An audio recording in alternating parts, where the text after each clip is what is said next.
국민의당 제보조작 사건 수사하는 검찰이 대선 당시 공명선거 추진단장을 맡았던 이용주 의원을 내일 소환합니다.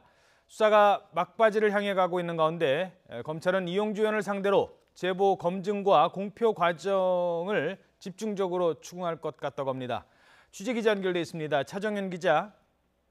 네, 사회부입니다. 자, 내일 소환한다고요? 네, 그렇습니다. 국민의당 이용주 의원이 내일 오후 3시쯤 검찰에 출석합니다. 제보조작 당사자인 이유미 씨가 지난달 26일 긴급 체포된 이후 거의 한 달 만에 현역 의원이 소환된 건데요. 이용주 의원은 대선 당시 공명선거 추진 단장을 맡아 제보 검증 과정에 참여했고, 또 이유미 씨가 검찰 소환 통보를 받고 조작 사실을 윗선 가운데 가장 먼저 털어놓은 인물입니다. 현재 남부지검에서는 티켓 채용 의혹과 관련해 고발 사건 3개를 동시에 수사 중입니다. 이용주 의원은 한 건에는 피고발인, 즉 피해자 신분으로 있고, 남은 2건에서는 참고인 신분으로 모두 연관돼 있습니다.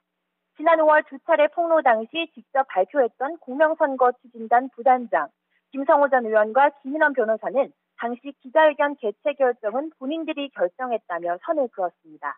하지만 검찰은 대선을 코앞에 두고 원외 인사인 두 부단장의 판단만으로 폭로회견이 진행됐을 가능성은 작다고 보고 이용주 의원의 개입과 승인 등의 수사 초점을 맞추고 있습니다.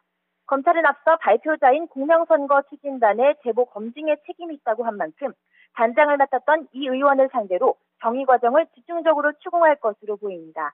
만약 제보가 허위이거나 허위일 가능성을 알고도 발표했다면 미필적 고의에 의한 허위사실 공표죄가 적용될 수 있습니다. 검찰이 확인할 사항이 많은 만큼 이용주 의원의 조사는 내일 자정을 넘겨서까지 이어질 전망입니다. 검찰은 구속된 이준서 전 최고위원의 구속 만료일인 이번 주 안에 관련 수사를 모두 마무리할 방침입니다.